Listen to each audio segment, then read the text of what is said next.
ప్రభా మీకు ఆచరిస్తున్న స్థుతి నా ఆరాధన యేసు ప్రభు నామమున అర్పించుకున్నాం తండ్రి. ఆమేన్. పాట పాడుకున్నాము. లేచి నిలబడి పాట పాడాలి. బయట వంట చేసేవాళ్ళాక మిగతా వాళ్ళందరూ లోపలికి వచ్చేయండి. ఎవరు వంట చేయమన్నానో వాళ్ళు చేయండి.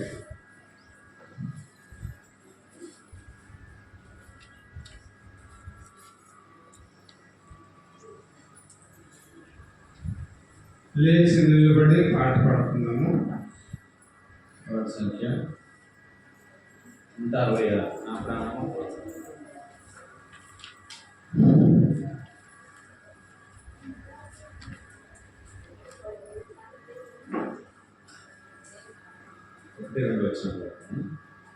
నా ప్రాణము నా ప్రాణమా నా సర్వమా నా ప్రాణమా నా సర్వమా ఆయన పరిశుద్ధ నామమునకు స్తుతులను చెల్లించుమా.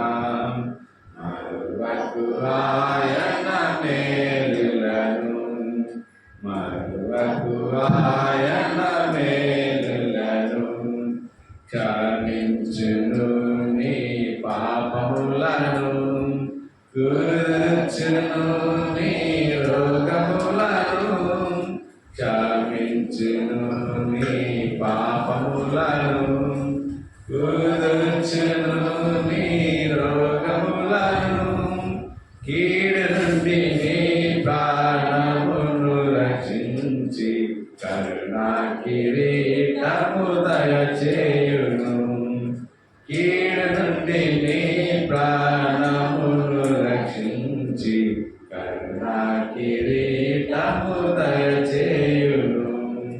నా ప్రాణమా నా సర్వమా నా ప్రాణమా నా సర్వమా ఆయన పరిశుద్ధ నామమునకు స్తుతులను చెల్లించుమా. మరువకు ఆయన మేలులను, మరువకు ఆయన మేలులను. పడమాటికి ఎంత దూరము పాపములన్నీయు దూరపరచెను. పడమాటికి ఎంత దూరము పాపములన్నీయు దూరపరచెను. తండ్రి తన తనయులపై జాలి పడినట్లు భక్తుల ఎడల జాలి పడును. తండ్రి తన తనయులపై జాలి పడినట్లు భక్తుల ఎడల జాలి పడును. నా ప్రాణమా నా సర్వమా నా ప్రాణమా నా సర్వమా ఆయన పరిశుద్ధ నామమునకు స్తుతులను చెల్లించుమా.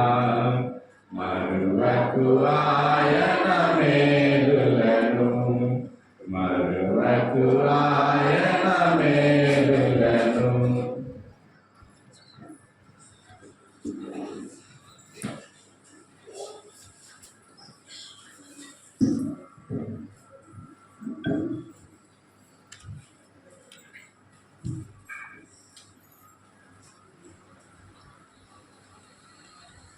ప్రకటన గ్రంథము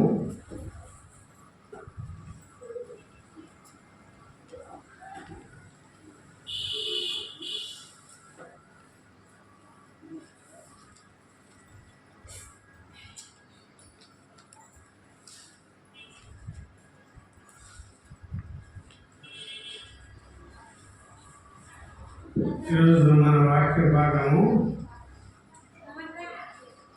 పరలోకానికి ఎవరు పోతారు, నరకానికి ఎవరు పోతారు అనే అంశం. వెలుపట ఎవరుంటారు, లోపల ఎవరుంటారు. వెలుపట అంటే నరకం, లోపల అంటే పరలోక రాజ్యం. కాబట్టి మనము పరలోకానికి ఎవరు పోతారు, నరకానికి ఎవరు పోతారు అనే అంశము మనము ధ్యానించుకున్నాం.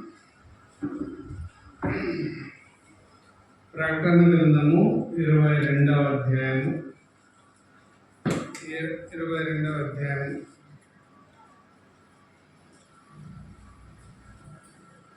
12వ వచనం. ఇదిగో నేను త్వరగా వస్తున్నాను, వాని వాని క్రియ చొప్పున ప్రతి వానికి ఇచ్చుటకు నేను సిద్ధపరిచిన జీతము నా యొద్ద ఉన్నది. ప్రభు త్వరగా వస్తున్నాడు. ఏం చేస్తాడు? జీతం చేస్తాడు. ఏ జీతము? ఆయన నమ్ముకొని నమ్మకంగా జీవించిన వాళ్ళకి పరలోకం అనే జీతము, ఆయన నమ్ముకోకుండా ఉండే వాళ్ళకి, నామకార్థంగా జీవించే వాళ్ళకి నరకం అనే జీతము ఇస్తాడు. కాబట్టి మనము సిద్ధపడాలి. పరలోక రాజ్యంలో చేరడానికి మనము సిద్ధపడాలి. ఇక్కడ ఏముందంటే 11వ వచనంలో, అన్యాయం చేయవాడు ఇంకను అన్యాయమే చేయనిమ్ము, అపవిత్రుడైన వాడు ఇంకను అపవిత్రుడుగానే ఉండనిమ్ము, నీతిమంతుడు ఇంకను నీతిమంతుడుగానే ఉండనిమ్ము, పరిశుద్ధుడు ఇంకను పరిశుద్ధుడుగానే ఉండు. అన్యాయం చేసేవాడిని, అన్యాయంగా జీవించేవాడిని మనం ఏమి చేయలేము, ప్రార్థన చేయలేము. ప్రభువా, ఫలానా అన్యాయంగా జీవిస్తూ ఉండాలి, వాళ్ళలో న్యాయం లేదు ప్రభువా, అన్యాయము చేయవాడు ఇంకనూ అన్యాయమే చేయదు. వాళ్ళ ఫలితం అనుకుంటుంది. అపవిత్రుడైన వాడు ఇంకనూ అపవిత్రుడుగానే ఉండలేము, ఫలితము ఉంటుంది. కాబట్టి మనము మన జీవితంలో పరిశుద్ధుడు ఇంకనూ పరిశుద్ధుడుగానే ఉండను, నీతిమంతుడు ఇంకనూ నీతిమంతుడుగానే ఉండను. వాళ్ళు అన్యాయంగా ఉన్నారని మనము అన్యాయస్తులు కాకూడదు. ఫలానా వాళ్ళు తప్పు చేస్తారని మనం తప్పు చేయకూడదు. మనము నీతిగానే జీవించాలి, పరిశుద్ధంగానే జీవించాలి. దేవుడు మనల్ని పరిశుద్ధపరిచినాడు. పరిశుద్ధుడుగానే మా లోపలికి బయట తిరిగే పని అని ఉండేది. పాట పాడతాడు పోలా, మధ్యలో లేచిపోకూడదని ఎన్నిసార్లు చెప్పినాను. కాబట్టి మనము మన జీవితంలో పరిశుద్ధుడుగానే జీవించాలా, నీతిమంతుడుగానే జీవించాలా. దేవుని వాక్యంలో ఏముందంటే, ప్రభువునందు మృతులు ధన్యులు. ప్రభువులో జీవించి చనిపోయే వాళ్ళ ధన్యులు. ఆస్తులు కలిగి చనిపోయిన వాళ్ళు కాదు, బంగారు కలిగి చనిపోయిన వాళ్ళు కాదు, ఉద్యోగం కలిగి జీవించేవాళ్ళు కాదు. ఎవరు ధన్యులు? ప్రభు కొరకు జీవించేవాళ్ళు ధన్యులు. ప్రభువునందు మృతులు ధన్యులు.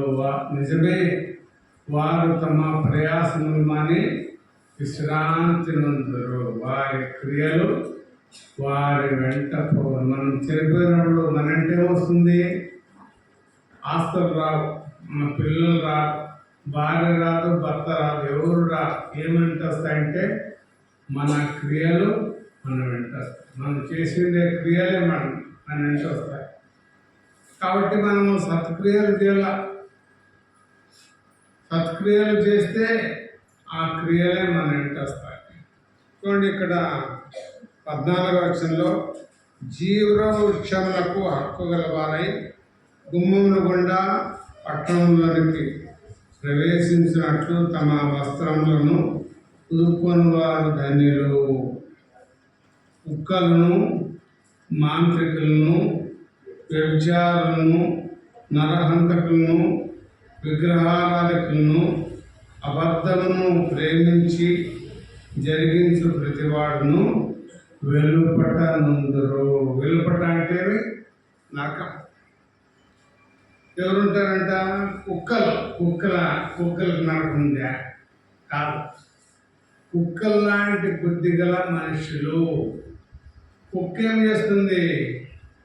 బాగా గబ గబ గబ గబ తింటుంది, కక్కుంటుంది, మళ్ళా తింటుంది. అంటే విడిచిపెట్టిన పాపాలు తిరిగి తిరిగి చేసేవాళ్ళు కుక్కలు అంటారు. విడిచిపెట్టిన పాపాలు వీడి దగ్గర విడిచిపెట్టాము, మళ్ళీ ఎవరన్నా ప్రేరేపిస్తే ఇంకా సిగరెట్ ఇస్తాం తాగాలంటే తాగేది విడిచిపెట్టింటాము. మళ్ళీ ఎవరైనా తాగితే తాగేదా? 4 దినాలు బాగుండి అక్కడ పోయి వచ్చిన తర్వాత మళ్ళీ తాగుతారు కొంతమంది. కాబట్టి అట్లా ఉండకూడదు. మనం విడిచిపెట్టిన పాపాలు విడిచిపెట్టేలా. కాబట్టి మనము మన జీవితంలో కుక్క బుద్ధి పనికిరాదు. కుక్క బుద్ధి అంటే విడిచిపెట్టిన పాపాలు మళ్ళీ చేసేది కుక్క. సినిమాలు విడిచిపెట్టిద్దాము, మళ్ళా చూసేది కుక్క బుద్ధి. తాగేది విడిచిపెట్టిద్దాము, మళ్ళీ తాగేది కుక్క బుద్ధి. భార్యను కొట్టేది విడిచిపెట్టిద్దాము, మళ్ళా కొడితే కుక్క బుద్ధే. కుక్క బుద్ధి గల వాళ్ళు ఎక్కడుంటారంట? నరకంలో ఉంటారు. ఆ కుక్క బుద్ధి విడిచిపెట్టాల. దేవుని బుద్ధి రావాల. దేవుని బుద్ధి ప్రేమించే గుణము రావాల, క్షమించే గుణము మనకు రావాల. ఆ విధంగా ఉంటే కుక్కలను, మాంత్రికులను కొంతమంది ఉంటారు. దేవుని నమ్మింటారు, మళ్ళీ ఏదైనా కాయలు వస్తే అంతరాలు చూస్తారు, కాల్చుకొస్తారు, వీడు కాల్చుకొస్తారు. ఇక్కడ అట్లా కల్పించుకోవచ్చునా? మనము మంత్రాలు నేర్చుకోవచ్చునా? అట్లా ఉండకూడదు. విడిచిపెట్టాం, అయిపోయింది. మంత్రాలు, అంతరాలు, తంత్రాలు అన్నీ విడిచిపెట్టి దీంట్లోకి వచ్చినాము. మళ్ళీ ఎందుకు తిరిగి చూడకూడదు. మాంత్రికులను, వ్యభిచారులను విడిచిపెట్టారు. వ్యభిచారము మళ్ళీ మళ్ళీ చేసేది, మళ్ళీ మళ్ళీ చూసేది, మళ్ళీ చేసేది. దాన్ని ఏమంటారు? వ్యభిచారులు అంటారు.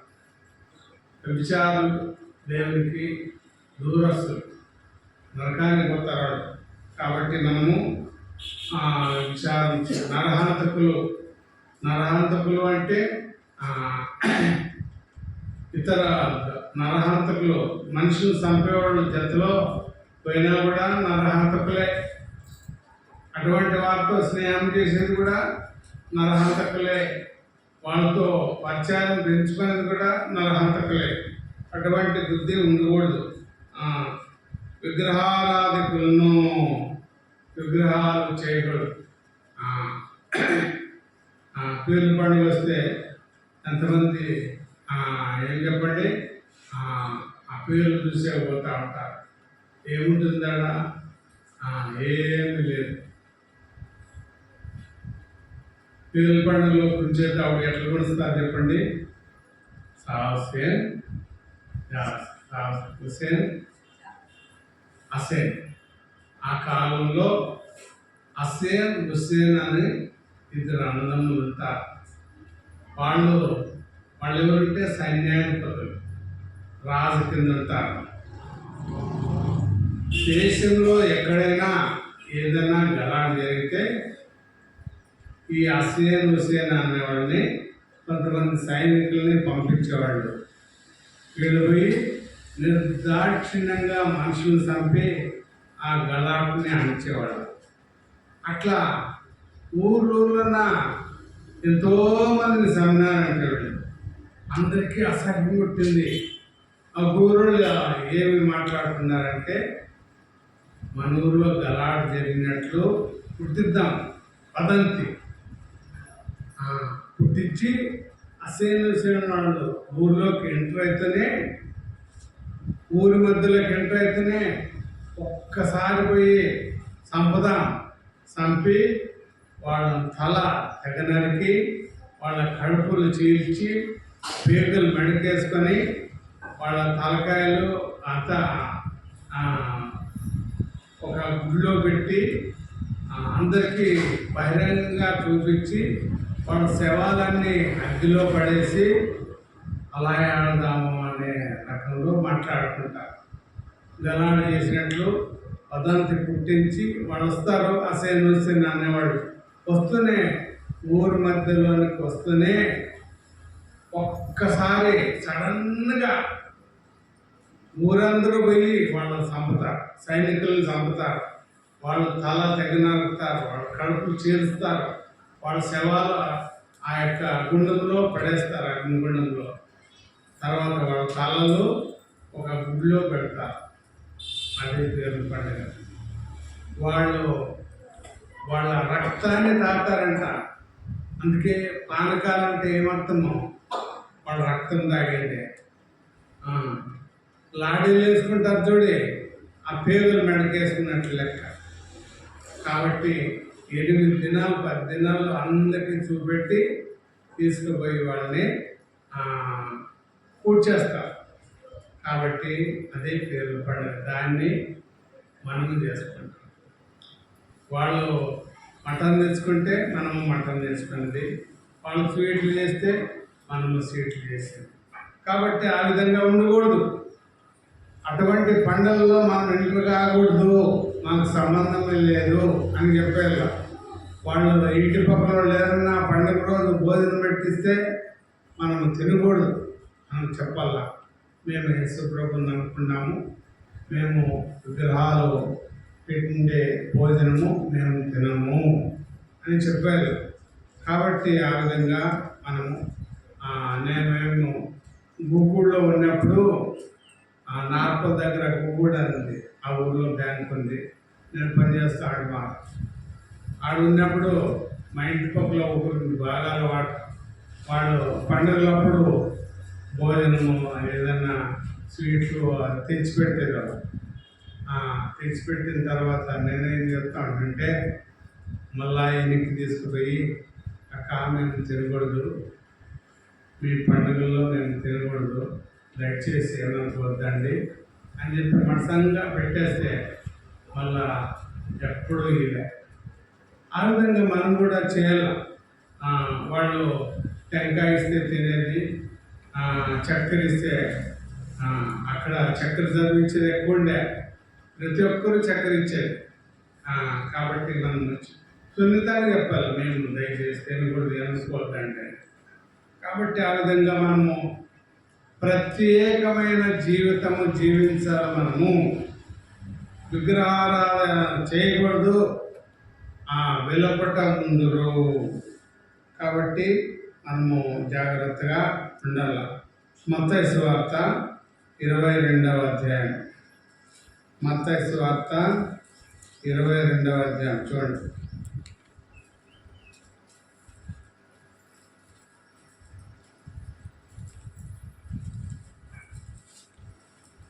11వ వచనం.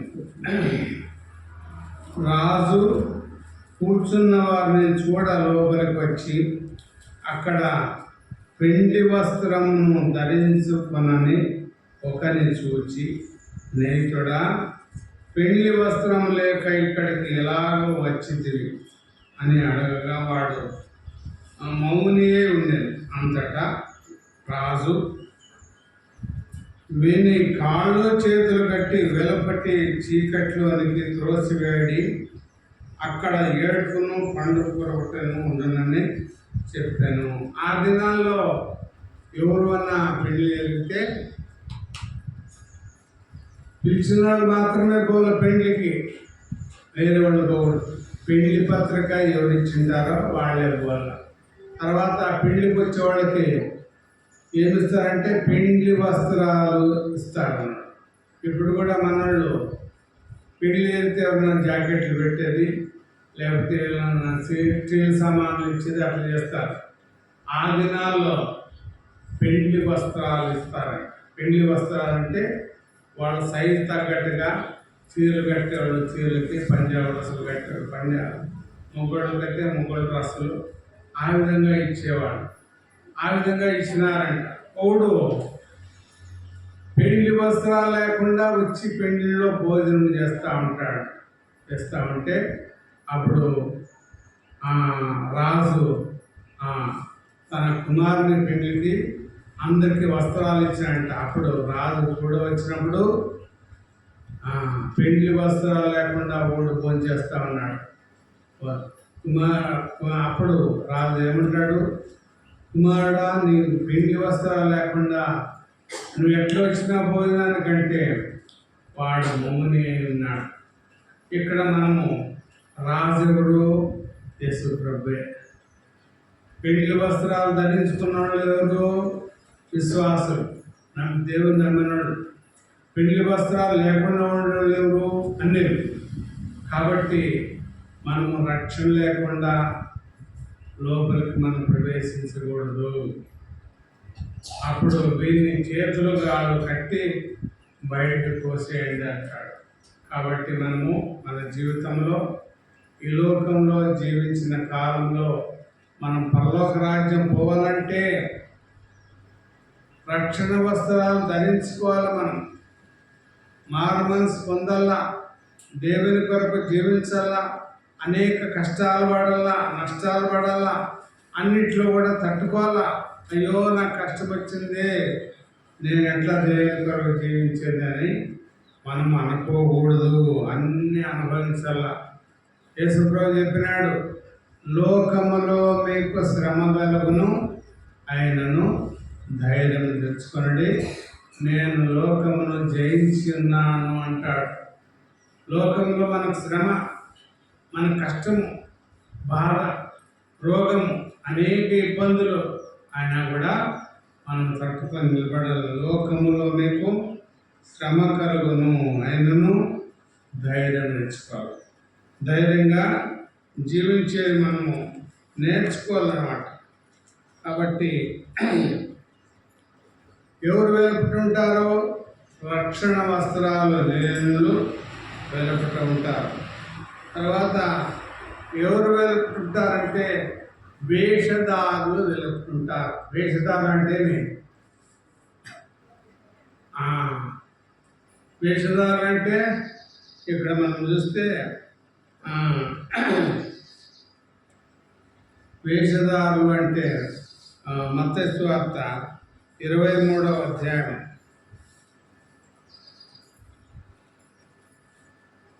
'అయ్యో వేషధారులైన శాస్త్రులారా, పరిసయ్యులారా, వాళ్ళ దేహాలు బాగుంటాయి, వాళ్ళ బట్టలు బాగుంటాయి, కానీ హృదయం అంతా చెడిపోతుంది, చూపులన్నీ చెడిపోయి ఉంటాయి, వాళ్ళ జీవితం బాగుండదు, లోపల చెడిపే బుద్ధి వాళ్ళకు ఉంటుంది.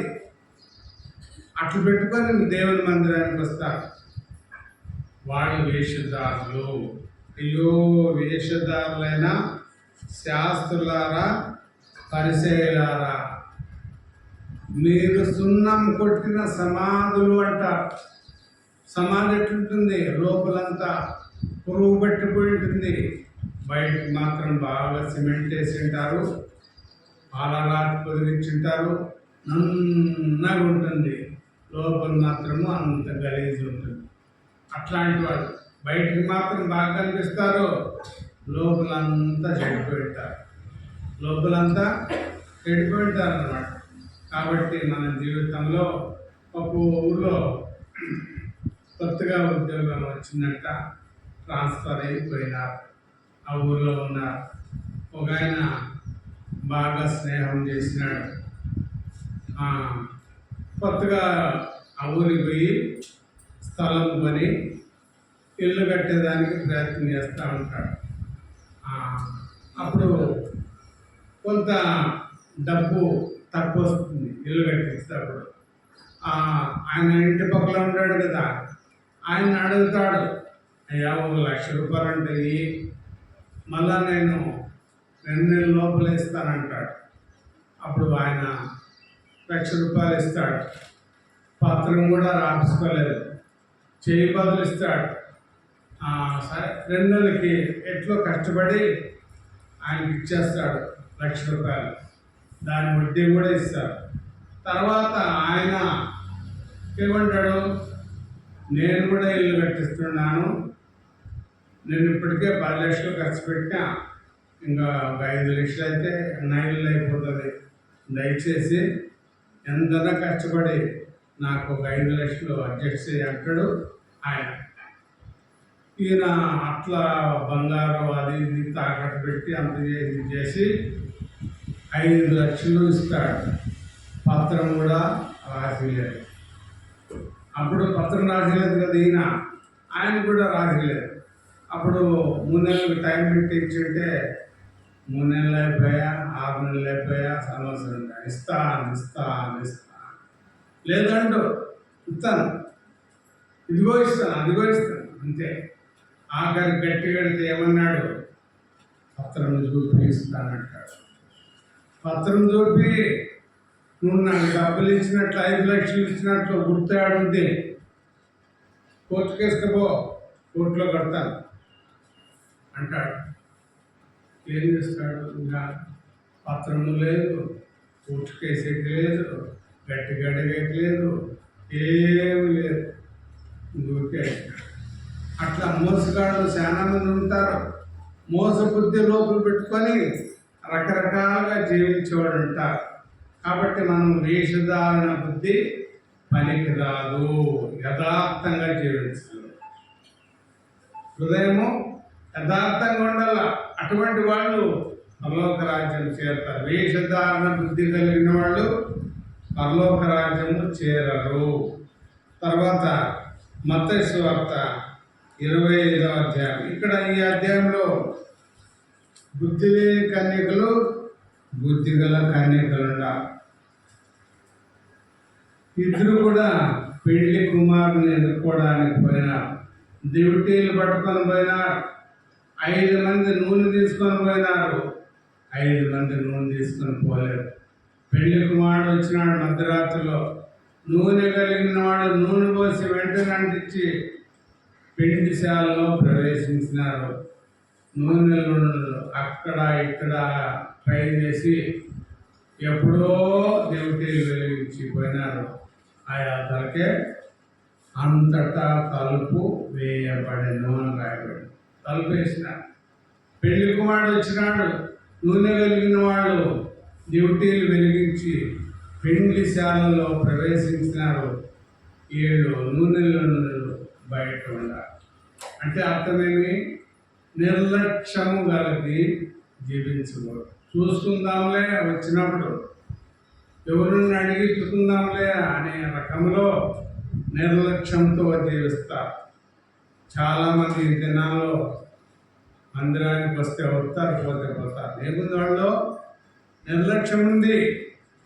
ప్రార్థన చేసుకుంటారు, లేకపోతే లేదు, నిర్లక్ష్యం. బైబిల్ చదువుకుంటారు, లేకపోతే లేదు, నిర్లక్ష్యం ఉంది. కాబట్టి మన జీవితంలో మనము దేవుని బిడ్డలుగా మనం పరలోక రాజ్యం చేరాలంటే నిర్లక్ష్యము ఉండకూడదు. నిర్లక్ష్యము ఉండకూడదు. ఎప్పుడు చేసే పని అప్పుడు చేయాల. వాయిదాలు పెరగ ఈ పొద్దుకే పట్లు వారానికి ఉదికేది, వారానికి ఉదికే పట్లు 15 రోజులు ఉదికి అట్లా చేస్తే ఏమవుతుంది, ఇల్లు వాసన పడుతుంది. ఇల్లు రోజుకి 2 సార్లు 3 సార్లు ఇల్లు ఊడ్చాల. బట్టలు ఎప్పటికప్పుడే ఉతికేయాల. సోమరితనం లేకుండా పని చేసుకోవాలా. ఆ విధంగా ఉంటే మనం పరలోక రాజ్యం చేరుతాం. వాక్యం చదువుకునేటప్పుడు చదువుకోవాలా, బైబిల్ ప్రార్థన చేసుకునేటప్పుడు చేసుకోవాలా, మందిరానికి క్రమంగా రావాలా. ఆదివారం ఏం పోతాంలే అని ఉండకూడదు. నిర్లక్ష్యము పనికిరాదు. ఆ విధంగా మనము జీవించాలని. తర్వాత మత్తయి సువార్త 5వ అధ్యాయం. మత్తయి సువార్త 5వ అధ్యాయం ఇక్కడ మనం చూస్తే ఆత్మ విషయమై దీనులైన వారు ధన్యులు, పరలోక రాజ్యం వారిది అని. ఆత్మ విషయమై దీనులైన వారు ధన్యులు, పరలోక రాజ్యం వారిది. అంటే అర్థమేమి? ఆత్మకు ప్రాధాన్యత, శరీరానికి బాగా మంచి మంచి బట్టలు వేసుకొని మంచి మంచి తిండి తిని మంచిగా ఆరోగ్యాన్ని కాపాడుకుంటే మంచిదే, కానీ ఆరోగ్యాన్ని కాపాడవల్ల కానీ ఆత్మ విషయం, ఆత్మకు ప్రాధాన్యత, ఆత్మే ప్రాధాన్యత, శరీరానికి కాదు. నువ్వు శరీరాన్ని ఎట్లా కాపాడుకుంటావో నీ ఆత్మను కూడా అట్లా కాపాడుకోవాలి. మన ఆత్మను కాపాడుకోవాలంటే ఏం చేయాలి? మనము దేవుని మందిరానికి క్రమంగా రావాలా, దేవునికి ప్రాధాన్యత ఇవ్వాలా. తర్వాత దుఃఖపడవారు ధన్యులు, వారు ఓదార్చబడదురని. దుఃఖం వస్తుంది, బాధ వస్తుంది, రోగాలు వస్తాయి, అయినా కూడా మనం సహించాలి. సహించి ప్రార్థన చేస్తుంది, ప్రభువా నాకు బాగలేదు, నా కుటుంబం బాగలేదు, నా పిల్లలు బాగలేదు, ప్రభువా నన్ను సరిచేయి, నాకు సహాయం చేయని మనం వేడుకోవాలి. తర్వాత హృదయ శుద్ధి గలవారు ధన్యులు, వారు దేవుని చూచెదరు అని. హృదయం శుద్ధిగా పెట్టుకో, నీళ్లు శుద్ధిగా పెట్టుకో. నీ హృదయం చెడిపోతే నీ జీవితమే చెడిపోతుంది. కాబట్టి మన జీవితంలో హృదయం శుద్ధిగా ఉండాలి. హృదయ శుద్ధి గలవారు ధన్యులు, వారు దేవుని చూచెదరు అని రాశాడు. తర్వాత సమాధానపరచువారు ధన్యులు, వారు దేవుని కుమారులు అనబడతారు. సమాధానపరచాలి, ఇంకా కొట్లాడిని ఎక్కువ చేయకూడదు. కొట్రా అని కొట్రా పోరా అనకూడదు. మనం శాంతం నిదానం. కాబట్టి కోపము పాపానికి చేటు. కాబట్టి నరుని కోపము దేవుని నీతిని నెరవేర్చదు అని రాబడి. తన కోపమే తన శత్రువు, తన శాంతమే తనకు రక్ష, దయచుట్టంబు అంటాడు. తన కోపమే తన శత్రువు. ఎవరి కోపం వాళ్ళ శత్రువు. కాబట్టి మనము మన జీవితంలో ఇండియాలో కోపం తగ్గించుకోవాలి. కోపం తగ్గించుకొని తర్వాత సమాధానపరచాలి, సమాధానంగా జీవించాలి. కాబట్టి నీవు భర్తతో సమాధానంగా ఉన్నావా, భార్యతో సమాధానంగా ఉన్నావా, పిల్లలతో సమాధానంగా ఉన్నావా, దేవునితో సమాధానంగా ఉన్నావా? సమాధానంగా లేకపోతే ఈ దినమే తీర్మానం చేసుకో, ప్రభువా నీతో సమాధానంగా జీవించడానికి నాకు సహాయం చేయి, నా భర్తతో సమాధానంగా జీవించడానికి నాకు సహాయం చేయి, నా పిల్లలతో సమాధానంగా జీవించడానికి. సమాధానంగా ఉంటే నువ్వు సంతోషంగా ఉంటావు, కోపంగా ఉంటే నీ జీవితం పాడైపోతుంది. అంతే, బీపీ ఎక్కువైపోతుంది, టెన్షన్ ఎక్కువైపోతుంది, రకరకాల రోగాలు వస్తాయి. కాబట్టి దేవునితో సమాధానపరచువారు ధన్యులు, వారు దేవుని కుమారులు అనబడదురు. నువ్వు దేవుని కుమార్తె కావాలంటే, దేవుని కుమారుడు కావాలంటే సమాధానంగా జీవించాలి. అందరితో సమాధానంగా ఉండడి అని రాయబడి. అందరితో నీ ఇంటి పక్కలతో సమాధానంగా జీవిస్తున్నావా? ఆ విధంగా లేకపోతే పోయి క్షమాపణ, అయ్యా నీవు నేను సమాధానంగా జీవిస్తాను, నేను దేవుని బిడ్డ, దేవుడు చెప్పినాడు సమాధానపరచువారు ధన్యులు, వారు దేవుని కుమారులు అనబడతారు అని రాయబడింది. కాబట్టి సమాధాన పడదామని దేవునికి చెప్పాలి. తర్వాత వీళ్ళంతా బయట ఉంటారు, లోపల ఉండేవాళ్ళు ఎవరో చూస్తాం, పరలోకానికి పోయేవాళ్ళు ఎవరో. ఫిబ్రవరికి రాసిన పత్రిక 11వ అధ్యాయం, ఫిబ్రవరికి రాసిన పత్రిక. ఇప్పుడు పరలోకానికి పోయే వాళ్ళ లిస్టు అక్కడ ఉంది, కొంతవరకు ఉంది. ఇంకా చాలామంది పోతారు అనుకో, కొంతవరకు ఉంది. ఇక్కడ మనం చూస్తే హెబ్రీ 11వ అధ్యాయం, కయీను హేబేలు. కయీను ఎక్కడ పోయినాడు? నరకానికి పోయినాడు. హేబేలు ఎక్కడ పోయినాడు? పరలోకానికి పోయినాడు. ఇద్దరు మందిరానికి పోయినారు, ఇద్దరు ఆరాధన చేసినారు.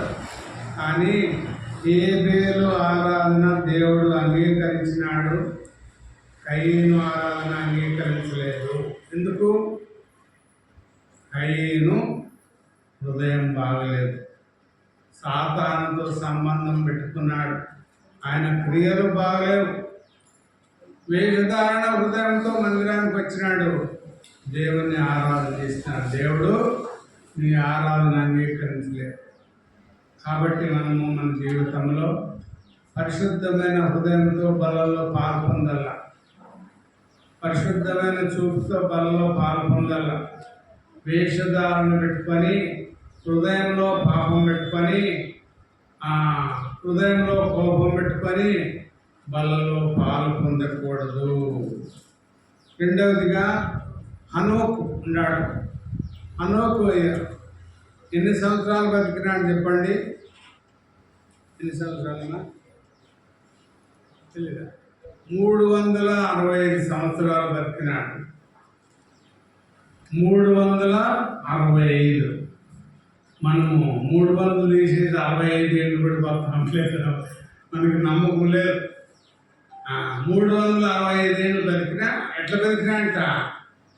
అతడు దేవునితో కూడా నడిచినవాడు. దేవునితో అంటే దేవుని అడుగుజాడలు, అంటే దేవుని వాక్యానుసారంగా నడిచినాడు. దేవుడు చెప్పిన మాటలన్నీ విన్నాడు, ఆ ప్రకారం నడుచుకుంటూ జీవితం. ఆయనకి సంసారం లేదా? భార్య, పిల్లలు, మనముళ్ళు, ఇంకా 4వ తరం, 5వ తరం, 6వ తరం, 7వ తరం, 10 తరాల వరకు ఉంటారు. అయినా కూడా ఎంత సంసారం ఉన్నా దేవుడే, సంసారం. దేవుడికి విధేయత చూపుతూ బతికినాడు. 365వ సంవత్సరంలో ఆఖరి డిసెంబర్లో 31 తేదీ వచ్చిందంట. దేవుడు ముందు పోతా ఉన్నాడు, ఈయన వెనక్కి పోతా ఉన్నాడు. ఇద్దరు వాకింగ్ పోయినారంట. దేవుడు హనోకు పోయిన తర్వాత, ప్రభువా నేను పరలోకానికి పో, నేను 90 పోతానంటే, హనోకు ఇన్నాళ్ళు నువ్వు నీ సంసారంలో ఉండవు, నీ ఇంట్లో ఉండవు, ఇంకా 90 బదులురా పరలోకానికని అట్లనే పరలోకానికి తెచ్చుకుంది అన్నాడు. హనోకు ప్రాణం పోలేదు, బతుకున్నప్పుడే పరలోకానికి పోయినాడు. ఎంత ధన్యం చూడండి. కాబట్టి మనం కూడా అంటే దేవునితో కూడా నడిస్తే, దేవుని మాటలు వింటే, దేవుని మార్గాలు నడిస్తే మనం పరలోకానికి పోతాం, లేకపోతే నరకానికి పోయేది. కాబట్టి మనము దేవునితో కూడా నడిచిన వాళ్ళు ఎవరో చెప్పండి? బైబిల్లో దేవునితో కూడా నడిచిన వాళ్ళు ఒక ఆయన హనోకు,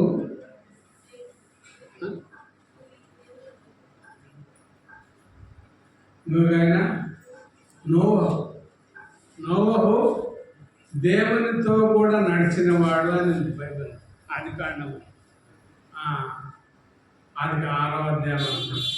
కాబట్టి దేవునితో కూడా నడిచి దేవుని దగ్గర. కాబట్టి మనం కూడా మన జీవితంలో దేవునితో కూడా నడచాలి.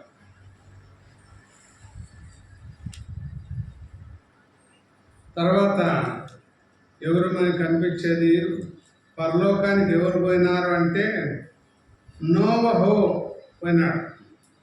ఇక్కడ నోవహును గురించి ఏమని రాబడి? విశ్వాసమును బట్టి నోవహు అది వరకు చూడని సంగతులను గూర్చి దేవుని చేత హెచ్చరింపబడి భయభక్తులు గలవాడై తన ఇంటి వారి రక్షణ కొరకు ఒక ఓడను సిద్ధము చేసెను. నోహ దినాల్లో వర్షమే లేదు, మంచుతోనే పంటలు పడుతున్నాయి. మంచుతోనే ఒక వర్షం కూడా లేదా. కానీ దేవుడు ఏం చెప్పినాడు, నువ్వు ఒక ఓడను తయారు చేయి, నేను వర్షం కురిపిస్తాను. ఆ ఓడలో ఎవరైతే ప్రవేశిస్తారో వాళ్ళు మాత్రమే బతుకుతారు, మిగతా వాళ్ళందరూ చనిపోతారు అని ఓడ తయారు చేసినాడు. ఎంతమంది ప్రవేశించిన దాంట్లో? ఎంతమంది? 8 మంది. 8 మంది ప్రవేశించారు. నోహు భార్య, నోహు 3 కుమారులు, 3 కోడళ్ళు. ఎంతమంది అది? 8 మంది. అంతేకాకుండా జంతువులు, పక్షులు, పురుగులు, ఇప్పుడు భూమి మీద ఏముండో అన్నీ కూడా ఆ ఓడలో ప్రవేశించినాయి. ఆ ఓడలో ప్రవేశించిన వాళ్ళు మాత్రమే బతికినారు.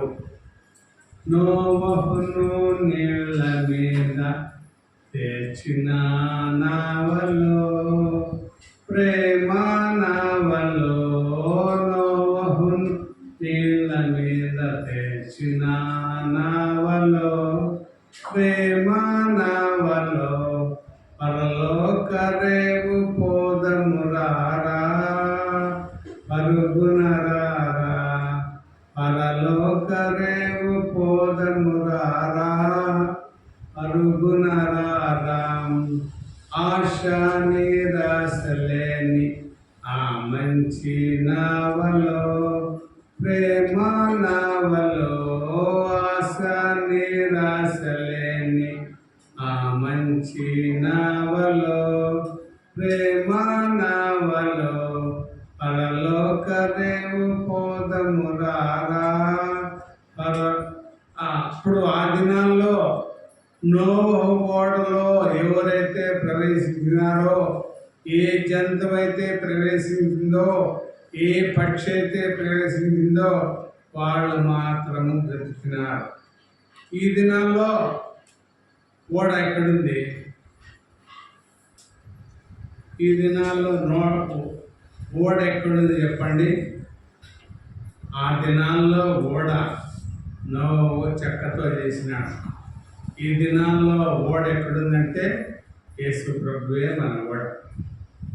ఎవరు ఓడ? యేసు ప్రభువే. ఎవరైతే యేసు ప్రభువులో ప్రవేశిస్తారో వాళ్ళే బతుకుతారు. ఎవరైతే యేసు ప్రభువుని అంగీకరిస్తారో వాళ్ళే బ్రతుకుతారు. యేసు ప్రభువుని ఎవరైతే హృదయంలో చేర్చుకుంటారో వాళ్ళే బతుకుతారు. ఈ దినంలో ఓడ ఎక్కడుంది? యేసు ప్రభువే మన ఓడ, రక్షణ ఓడ.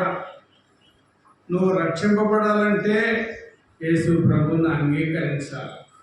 యేసు ప్రభువా, నీలో నేను, నాలో నీవు. ఎవడు నా యందు నిలిచిండునో, ఎవడు నేను ఎవరి యందు నిలిచిండునో వాడు బహుగా ఫలించును. నాకు వేరుగా ఉండి మీరేమీ చేయలేరు. యేసు ప్రభువును పక్కన పెట్టి మనం ఏమి సంపాదించలేము, ఏమి సాధించలేము. క్రీస్తు యేసునందున్న వారికి ఏ శిక్షా విధియో లేదు అని రాయబడింది. కాబట్టి మనము మన జీవితంలో ఈ ఓడలో ప్రవేశించాలి. ప్రవేశించినావా? యేసు ప్రభువుని ఓడలో ప్రవేశించినావా? నువ్వు క్షేమంగా ఉంటావు. యేసు ప్రభువుని ఓడలో ప్రవేశించకపోతే నీళ్ళలో మునిగిపోతావు. ఒక ఆయన పెద్ద సావుకారంట, వడ్డీలకి ఇచ్చినా ఇచ్చేవాడంట. ఆయనకి ఇంట్లో ఒక పెద్ద పెట్టి ఉందంట, డబ్బులు పెట్టి ఆ బీరువా మాదిరి ఉంటుంది. సేఫ్ అంటారు దాన్ని. ఏమంటారు? సేఫ్ అంటారు. దాంట్లో బంగారు వెండి తర్వాత డబ్బులు అన్నీ పెట్టేవాడు. ఇంట్లో ఖర్చులు కూడా ఇచ్చేవాడు కాదంట. ఆ ఏరియాలో వరదలు వచ్చినాయి. అందరూ ఊళ్ళు వదిలి కొండ మీద పోతా ఉన్నారు తమ ప్రాణాలు కాపాడుకున్నది. ఈయన ఆ సేపు ఎత్తుకొని పోవాలంటే అవుతుందా? పోనీ బంగారు వెండి ఆ బట్ట ఆ యొక్క డబ్బు అంత మూట కట్టుకుని పోవాలంటే అవుతుందా? దొంగలు ఎత్తుకొని పోతారు. కాబట్టి ఇంట్లో వాళ్ళందరూ కొండ మీద పోయేటప్పుడు అడిగినాడు, అయ్యా నీ డబ్బులు ఎక్కడ పోవు, నీ సేఫ్ ఎక్కడ పోదు ఉంటుంది, ఒక వారం 10 దినాల లోపల నీళ్ళని వెళ్ళిపోతాయి, తిరిగి వచ్చి తీసుకుందాం అంటే, లేదు నేను మాత్రం రాను, నా సేఫ్ విడిచిపెట్టి నేను మాత్రం రాను. వరదలు వచ్చినంట, ఈటుకొచ్చిన నీళ్ళు ఈటుకొచ్చినంట ఆ సేపుని గట్టిగా పట్టుకున్నాడు. గట్టిగా ఇట్లా పట్టుకున్నాడు, ఇట్లా పట్టుకున్నాడు. ఈటుకొచ్చిన నీళ్ళు నీ ఆఖరికి మునిగే పని అంట. అయ్యా అప్పుడన్నా బాగిపోయినారు వాళ్ళు ఇంట్లో వాళ్ళు, ఇప్పుడన్నా రా నీ సేపు ఎక్కడ పోదంటే, లేదు నేను మాత్రం రాల్సి ఆ నీళ్లు పట్టుకొని ఊపిరాడికి అట్లా తెచ్చుకున్నాడు. నీళ్ళు అయిపోయిన తర్వాత వాళ్ళ ఇంటికి వస్తే ఆయన శవం అయితే వెళ్ళాడు, సేపు మాత్రం భద్రంగా ఉంది, దాంట్లో డబ్బులు భద్రంగా ఉన్నాయి, బంగారు భద్రంగా ఉంది. మనిషి మాత్రం వెళ్ళిపోయినాడు, మాత్రం మిగిలిపోయాయి. అట్లా కొంతమంది ఉంటారు, డబ్బును పట్టుకొని ఉంటారు, బంగారు పట్టుకొని ఉంటారు, భూములు పట్టుకొని ఉంటారు. అదే దేవుని పట్టుకోవాలి, తమ ప్రాణాలని కాపాడుకోవాలి. కాబట్టి మనము మన జీవితంలో ఈ చివరి దినాల్లో మనం ఉందాము. మనము యేసు ప్రభువుని గట్టిగా నేను వచ్చే వరకు నీకు కలిగిన దానిని గట్టిగా పట్టుకోను అని బైబిల్లో. ఏం పట్టుకోవాలా? బైబిల్ వాక్యాన్ని పట్టుకోవాలా, దేవుని మందిరాన్ని పట్టుకోవాలా, ప్రార్థన పట్టుకోవాలా, ఆరాధన పట్టుకోవాలా.